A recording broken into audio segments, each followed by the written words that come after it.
Pengertian lompat jauh. Jadi lompat jauh ini adalah salah satu cabang olahraga atletik yang bertujuan untuk melompat sejauh mungkin dari titik lepas landas ke titik pendaratan. Ini biasanya berupa bak pasir. Untuk pelaksanaannya itu melibatkan beberapa teknik yang harus dikuasai, yaitu awalan, tolakan, gaya melayang di udara, dan juga pendaratan. Untuk sejarah singkatnya, yaitu lompat jauh ini adalah cabang olahraga atletik yang memiliki sejarah panjang dan juga kaya, dimulai sejak zaman kuno. Asal-usulnya itu zaman kuno, lompat jauh ini telah ada pada tahun 708 Masehi. Saat itu menjadi salah satu cabang olahraga dalam Olimpiade kuno di Yunani. Pada masa itu, olahraga ini digunakan sebagai latihan ketangkasan bagi prajurit untuk melewati rintangan dan juga seperti parit atau jurang. Untuk teknik awal itu, atlet pada zaman itu melompat sambil membawa beban yang dikenal sebagai halteres, yang beratnya itu berkisar 1 hingga 4,5 kg. Ini bertujuan untuk meningkatkan momentum saat melakukan tolakan. Untuk perkembangan itu, Olimpiade modern, lompat jauh ini resmi menjadi bagian dari Olimpiade. Pertama itu pada tahun 1896, tetapi hanya untuk atlet pria. Nah, jadi pada tahun 1948 wanita diperbolehkan untuk berpartisipasi dalam cabang olahraga ini di Olimpiade. Untuk standarisasi untuk wanita itu pada tahun 1914, Dr. Harry Eaton Stewart merekomendasikan format running broad jam untuk wanita sehingga mereka dapat berkompetisi di tingkat Olimpiade. Ini populer di sekolah ya. Jadi lompat jauh ini mulai diperkenalkan sebagai bagian dari pendidikan fisik di sekolah-sekolah sekitar tahun 1930-an dan juga semakin populer setelah kemerdekaan. Peralatan yang diperlukan dalam lompat jauh ini ada beberapa peralatan yang diperlukan, yaitu lapangan lompat jauh. Ini merupakan area khusus yang harus disiapkan untuk melakukan lompat jauh. Panjang lapangan itu biasanya 40 meter dengan lebar yang sesuai standar.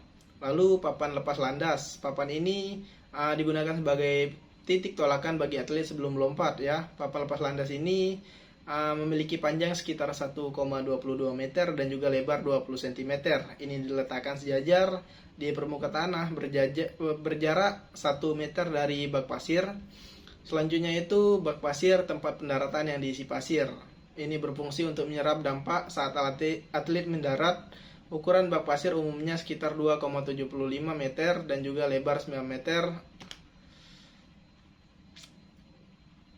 Teknik awalan dalam lompat jauh itu yang pertama ada awalan atau approach.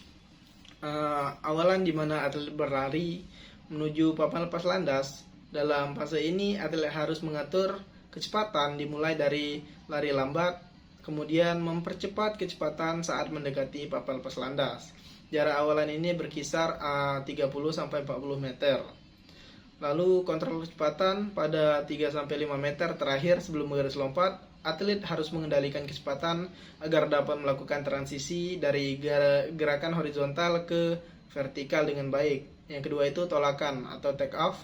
Tolakan adalah tahap kritis di mana atlet melakukan dorongan satu kaki untuk melompat. Yang selanjutnya itu dorongan vertikal. Jadi atlet ini harus mengarahkan energi ke atas dengan pinggul sedikit ke depan dan juga fokus pada menjaga keseimbangan tubuh. Yang ketiga itu melayang atau flight. Jadi setelah lepas landas, atlet berada di udara dan harus menjaga posisi tubuh untuk memaksimalkan jarak lompatan. Jadi dalam fase ini atlet dapat menggunakan beberapa gaya seperti gaya jongkok, menggantung, atau berjalan di udara. Selanjutnya itu yang keempat itu pendaratan atau landing. Jadi pendaratan adalah fase terakhir di mana atlet mendarat di bak pasir. Jadi dalam fase ini posisi tubuh atlet harus menundukkan kepala dan mengayunkan lengan ke depan saat mendarat. Jadi untuk menghindari cedera, tumit harus menyentuh pasir terlebih dahulu untuk memastikan bahwa anggota tubuh lainnya tidak menyentuh pasir lebih dari belakang kaki ya, yang dapat mempengaruhi pengukuran jarak lompatan. Nah, ini adalah video untuk atlet mulai dari awalan, tolakan, gaya melayang di udara, dan juga pendaratannya. Baik, mungkin sekian dari saya. Terima kasih.